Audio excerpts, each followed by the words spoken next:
दोस्तों, अगर आपको सीरीज एक्सप्लेनेशन में इंटरेस्ट है तो एग्जैक्टली सेम रीजन के लिए मैंने न्यू क्लाइमेक्स रिवील चैनल शुरू किया है, जहां पर ऑलरेडी मैंने न्यू सीरीज की वीडियो पब्लिश की है और वहां भी मैं डेली 2 वीडियोस पोस्ट करूंगा। इसलिए यदि आपको जरा भी सीरीज में इंटरेस्ट है या आप मुझे सपोर्ट करना चाहते हो तो प्लीज मेरे न्यू क्लाइमेक्स रिवील चैनल को सब्सक्राइब जरूर करें और पोस्टेड सीरीज एक्सप्लेनेशन की वीडियो देखना ना भूलिएगा। तो चलिए अब शुरुआत करते हैं इस मूवी के एक्सप्लेनेशन से।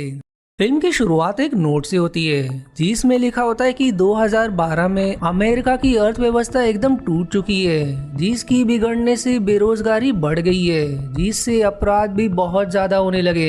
इसलिए जेलों को प्राइवेटाइज किया जा रहा है और प्राइवेट जेलों के ओनर कैदियों का गलत प्रयोग करते हैं। कैदियों को टर्मिनल आइलैंड पर एक मौत का खेल खिलाया जाता है जिसका नाम डेथ रेस है और इस रेस को लाइव पूरे इंटरनेट पर दिखाया जाता है जिससे ओनर्स पैसे कमाते हैं। अब हम डेथ रेस को देखते हैं, जिस रेस में फ्रैंक नाम का कैदी जो अपने मुंह पर मास्क लगाया होता है वो इस रेस में सबसे आगे होता है और उसके साथ उसकी नेविगेटर केस भी होती है। वहीं उसके पीछे जियो नाम का कैदी होता है जो फ्रैंक की कार पर गोलियां बरसा रहा होता है और तभी फ्रैंक के कार के सारे वेपन्स लॉक हो जाते हैं, जिस पर वो तुरंत केस को कार से बाहर जाने को कहता है। इसलिए वो पैराशूट की मदद से बाहर आ जाती है और तब पीछे से जियो फ्रैंक को फिनिश लाइन पार करने से पहले ही मिसाइल से उसकी कार उड़ा देता है, जिसके बाद ये सीन यहीं कट हो जाता है। फिर अगले सीन में हम जेनसन नाम के व्यक्ति को देखते हैं जो पहले एक रेसर हुआ करता था, लेकिन अब वो एक स्टील मिल में काम करता है और तभी वहाँ पुलिस आकर लोगों पर लाठियां बरसाने लगती है,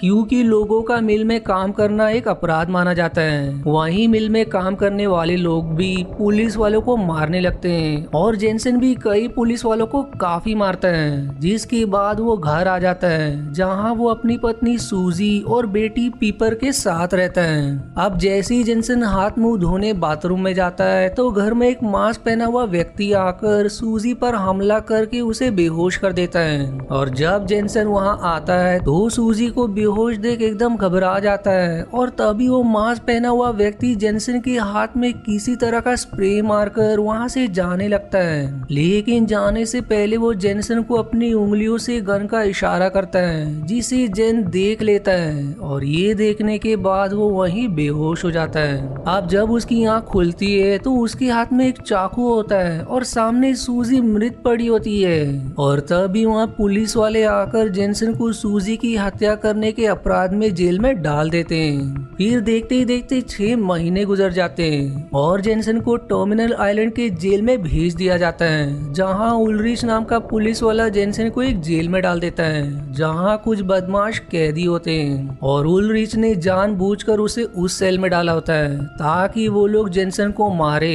अब मार खाने की आवाज सुनकर वो जेल के पास आता है, लेकिन वहाँ जेनसन ने ही सभी को मारकर बेहोश कर दिया होता है, जो देखकर उलरिच एकदम दंग रह जाता है। फिर अगले दिन जब जेनसन खाना खा रहा होता है तब उसके पास कुछ कैदी आते हैं जो नया कैदी होने के कारण जेनसन को परेशान करने लगते हैं और फिर पचिंको नाम का कैदी उसे मारने भी लगता है, लेकिन जेनसन भी सभी को खूब मारता है, पर पुलिस वाले आकर उनका झगड़ा छुड़ा देते हैं, जिसके बाद जेनसन को अब जेल के ओनर हेनिसी के पास लाया जाता है। वो उसे कहती कि जिन्हें तुमने मारा है वो बहुत बड़े गुंडे हैं, तुमने उससे दुश्मनी मोल लेकर अच्छा नहीं किया, क्योंकि बदले की आग में वो तुम्हें जेल में ही मार देंगे, पर मेरे पास तुम्हारे लिए एक अच्छा ऑफर है, यदि तुम वो करो जो मैं चाहूँ तो तुम्हें यहाँ से बाहर निकाल दूंगी। दरअसल कुछ समय पहले हमारा सबसे जाबाज रेसर फ्रैंक मारा गया था जो मास्क पहनता था, मैं चाहती हूँ कि तुम उसकी जगह मास्क लगाकर रेस खेलो और जो भी 5 रेस जीत जाता है उसे यहाँ से रिहा कर दिया जाता है और इस रेस में तुम्हें ज्यादा मेहनत करनी भी नहीं पड़ेगी, क्योंकि फ्रैंक ने 4 रेस पहले ही जीत ली थी, तुम्हें बस एक ही जीतनी है। जिसके जिसके बाद तुम आजाद हो जाओगे। अब जेल से रिहा होने का ऑफर सुनकर जेनसन फ्रैंक की जगह लेने के लिए मान जाता है। इसलिए अब हेनेसी जेनसन को कोच, लिस्ट और गनर नाम के 3 लोगों के पास लेकर आती है जो फ्रैंक की गाड़ी को मॉडिफाइड करते थे। हेनेसी उनसे कहती कि अब जेनसन हमारा नया फ्रैंक है, पर इसके बारे में किसी को नहीं पता चलना चाहिए। कोच फिर जेनसन को फ्रैंक की मस्टैंग V8 कार दिखाता है जो काफी अच्छी से मॉडिफाइड है,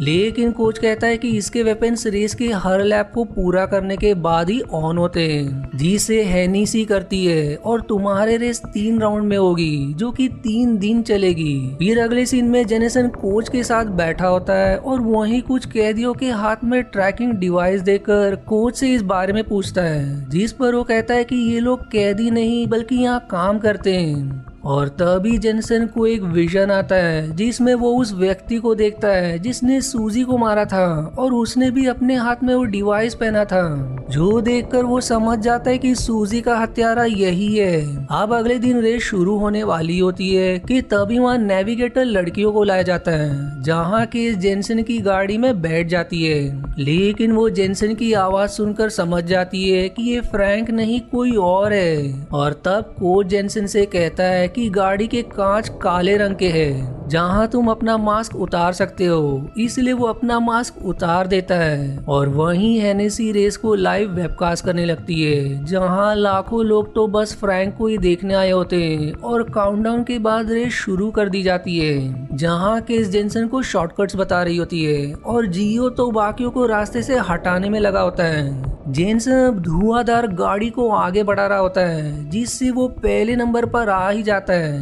पर जियो भी उसके पीछे आकर उसकी गाड़ी को टक्कर मारने लगता है। लेकिन जेनसन शॉर्टकट मारकर पहले लैप में सबसे आगे आ जाता है, जिसके बाद हेनेसी शील्ड और तलवार के बटन को एक्टिवेट कर देती है, जिससे कि यदि रेसर अपनी गाड़ी शील्ड के ऊपर से ले जाए तो उसकी गाड़ी का फ्यूल और बाकी जरूरत की चीजें एक्टिवेट हो जाएंगी। और जब वो तलवार से ऊपर से जाएंगे तो उनके वेपन्स एक्टिवेट हो जाएंगे, पर जेनसन शील्ड के ऊपर से अपनी गाड़ी को ठीक से गुजार नहीं पाता, जिससे दुर्भाग्य से उसका कुछ भी एक्टिवेट नहीं होता।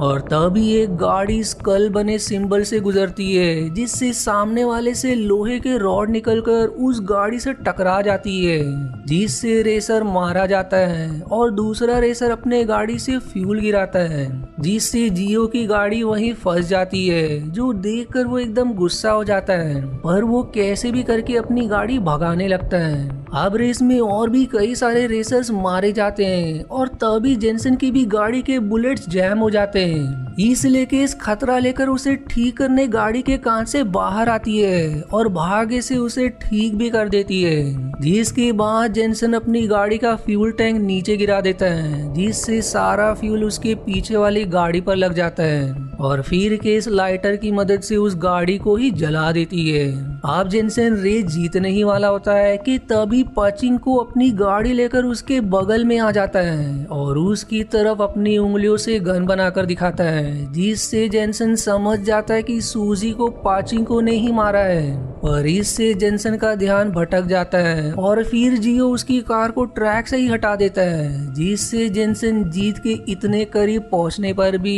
इस राउंड को हार जाता है। अब रेस खत्म होने के बाद जेनसन हेनेसी के पास आकर कहता है कि मैं अब अगला राउंड नहीं खेलूंगा, क्योंकि मेरी पत्नी का हत्यारा यही है, मुझे उसे मारना है। लेकिन हेनेसी कहती है कि उससे अच्छा तो तुम रेस जीत कर यहाँ से बाहर निकल जाओ, क्योंकि तुम्हारी बेटी अभी किसी दूसरे व्यक्ति के पास है और तुम्हें ये बिल्कुल अच्छा नहीं लगेगा कि वो बड़ी होकर उस व्यक्ति को अपना पिता कहे। जो सुनकर जेनसन एकदम गुस्सा हो जाता है और मजबूरन रेस को खेलने के लिए मान जाता है। अब जेनसन जब अपनी गाड़ी ठीक कर रहा होता है कि तभी उसे पाचिंको दिखाई देता है, इसलिए वो उसे मारने उसके पास चले जाता है, पर पाचिंको अपने साथियों के साथ उसे पकड़ लेता है और जैसे ही वो उसे मारने वाला होता है, पीछे से लिस पाचिंको के पीछे पेन घुसा देता है, जिससे उसका ध्यान भटक जाता है। और फिर जेनसन सभी को मारकर पाचिंको से सवाल करता है कि कि तुमने मेरी पत्नी को क्यों मारा, जिस पर वो कहता है कि मैंने ये सब उलरिच के कहने पर किया था,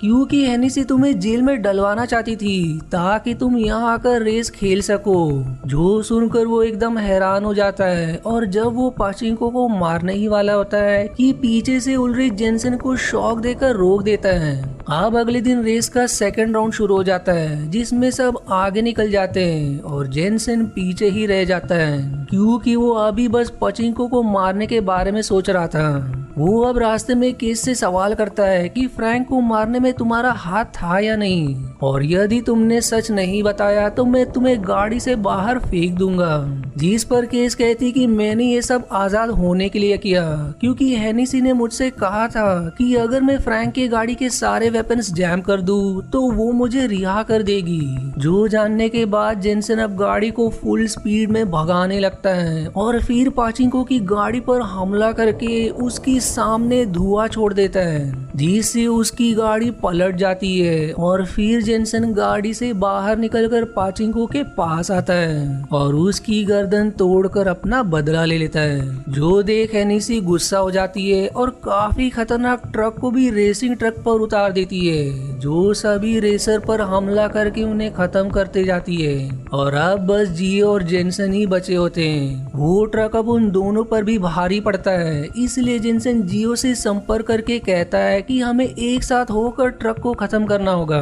जिस पर नियो मान जाता है और अब वो दोनों स्कल वाले सिंबल से अपनी गाड़ी गुजार कर हट जाते हैं और फिर वो ट्रक सीधे लोहे के रॉड से टकरा जाती है जिससे उसमें भयंकर धमाका हो जाता है। जो देख हेनेसी अब और भी भड़क जाती है। वहीं इस राउंड में जेनसन पहले और जियो दूसरे नंबर पर आते हैं। अब अगले दिन लास्ट राउंड होता है और यहाँ हेनेसी सभी से कहती है कि आज फ्रैंक का आखिरी रेस है, यदि वो जीत जाएगा तो वो यहाँ से चला जाएगा, इसलिए यदि आप लोग भी यहाँ से आजाद होना चाहते हो तो फ्रैंक की तरह खेलने की कोशिश करो। इधर उलरिच जेनसन की गाड़ी के नीचे बॉम्ब लगा देता है क्योंकि ऐसा करने के लिए हेनेसी ने उसे कहा था। दरअसल वो फ्रैंक को कभी आजाद करना ही नहीं चाहती थी क्योंकि फ्रैंक को ही देखने लोग आते थे और अब जेनसन के मरने के बाद वो किसी और को फ्रैंक का मास्क पहनाकर खिलाएगी ताकि किसी को भी जेल से आजाद करना ना पड़े। अब हेनेसी जेनसन के जेल में आकर उससे कहती है कि मैंने तुम्हारे रिहा होने के पेपर पर हस्ताक्षर कर दिए, बस तुम रेस जीत जाओ और तुम्हें आजादी मिल जाएगी। और इतना कहकर वो वहाँ से चली जाती है, जिसके बाद रेस शुरू होता है जिससे 70 मिलियन लोग लाइव देख रहे होते हैं। अब रेस में जेनसन आगे हो जाता है, लेकिन जैसे ही वो तलवार वाले सिंबल से गुजरता है उलरिच उसे डीएक्टिवेट कर देता है और जियो के गुजरने के बाद उसे एक्टिवेट कर देता है, इसलिए जियो उस पर गोलियां बरसाने लगता है। पर जेनसन अपने गाड़ी के शील्ड को निकालकर उसकी तरफ फेंकता है, लेकिन इससे भी जियो किसी तरह बच जाता है और अब वो जेनसन की तरफ मिसाइल फेंक देता है। पर जेनसन ठीक समय पर अपनी गाड़ी को घुमा लेता है जिससे मिसाइल सीधे जेल की दीवार पर लग जाती है और एक जोरदार धमाका होकर वहां की दीवार टूट जाती है और फिर तुरंत जियो और जेनसन दोनों जेल से बाहर भागने लगते हैं क्योंकि ये प्लान जेनसन ने ही बनाया था। उसने जियो को पहले ही बता दिया था कि हेनेसी किसी को भी जेल से रिहा करने वाली नहीं है, इसलिए जियो भी जेनसन के साथ होकर मिसाइल से दीवार को तोड़ दिया जिससे वो दोनों बाहर आने में सफल रहे। अब उनके निकलते ही हेनेसी एकदम गुस्सा हो जाती है और लाइव वेबकास्ट बंद करके पूरे पुलिस फोर्स और हेलीकॉप्टर को उनके पीछे लगा देती है, जिसके बाद वो जेनसन की गाड़ी पर लगे बॉम्ब का बटन दबा देती है। पर कोच ने पहले ही वो बॉम्ब निकालकर उसे बंद कर दिया था। जो देख हेनेसी के गुस्से का ठिकाना नहीं रहता। इधर जेनसन अपने गाड़ी के एक फ्यूल टैंक को गिरा देता है जिससे पीछे सारी पुलिस की गाड़ियों में आग लग जाती है, जिसके बाद जेनसन गाड़ी से कूदने की तैयारी करने लगता है क्योंकि अब उसका मास्क और कपड़ा केस पहनकर गाड़ी चलाएगी क्योंकि केस की रिहाई के पेपर्स आ गए हैं, इसलिए वो तो रिहा हो ही जाएगी। पर उसने अगर जेनसन को नहीं बचाया तो वो फंस जाएगा और जेनसन को बचाने के लिए वो तैयार हो जाती है और मौका देख जेनसन गाड़ी से कूद जाता है और केस अब गाड़ी भगाने लगती है, लेकिन हेलीकॉप्टर उसे आगे बढ़ने से रोक देते हैं और अब केस फ्रैंक का कपड़ा और मास्क पहनकर गाड़ी के बाहर आती है। जो देख हेनेसी काफी खुश हो जाती है और वहीं जियो और जिनसन दोनों छोटे रास्ते की मदद से रेलवे ट्रैक पर आ गए होते हैं और ट्रेन पर चढ़कर वहां से निकल जाते हैं। अब जिनसन के पकड़े जाने के बाद उलरिच हेनेसी के पास उपहार लेकर आता है जिसे बधाई के तौर पर उसे भिजवाया गया है क्योंकि आज के रेस ने हर वो रिकॉर्ड तोड़ दिया था। पर जैसे ही वो उपहार के बॉक्स को खोलती है उसमें वही बॉम्ब होता है जिसे दूसरी तरफ खड़े होकर कोच बटन दबाकर डेटोनेट कर देता है जिससे हेनेसी और उलरिच वहीं मारे जाते हैं। अब मूवी के आखिरी सीन में हम 6 महीने बाद का समय देखते हैं जहां जियो और जेनसन मायामी में एक गैराज चलाते हैं और जेनसन के साथ उसकी बेटी भी होती है और तभी वहां के शेवलेट शेवेल लेकर आती है जिसे देख जेनसन और जियो खुश हो जाते हैं और इसी हैप्पी एंडिंग के साथ ये मूवी यहीं समाप्त हो जाती है। अब अगर आपको इसके आगे के 2 पार्ट्स देखने हैं तो या तो आपको इसका लिंक कमेंट और डिस्क्रिप्शन में मिल जाएगा या तो मैं जल्दी पोस्ट करूंगा। वहीं अगर आपको मेरी वीडियो पसंद आई हो तो दोस्तों प्लीज लाइक और कमेंट तो जरूर करिएगा क्योंकि आपके मदद से ही मेरी वीडियो चल पाएगी। और आज के वीडियो में इतना ही। आशा है आपको मेरी एक्सप्लेनेशन पसंद आई। यदि हाँ तो प्लीज वीडियो को लाइक करना और चैनल को सब्सक्राइब करके सपोर्ट करना ना भूलें। मिलते हैं अगले एक्सप्लेनेशन वीडियो में, तब तक के लिए धन्यवाद दोस्तों।